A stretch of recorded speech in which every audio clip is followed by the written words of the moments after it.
Сега ще ви покажа точно къде сме. Ето тук са планините, на тази гледка ще бъда аз. Добре, хайде да се захващаме за работа. И така започнахме да строим къщата, или по-скоро колибата, но имаше страшно много препятствия, които ние трябваше да преминем.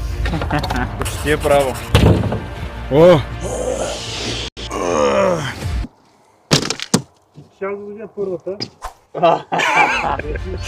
То се извади от едната страна. Я? Не знам кой измисли пода, но накрая не остана нищо от него.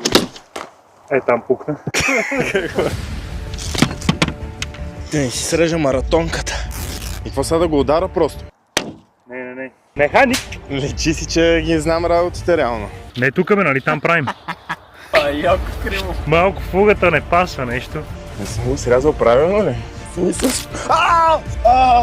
Земята е крива, брат. И как да оправя земята?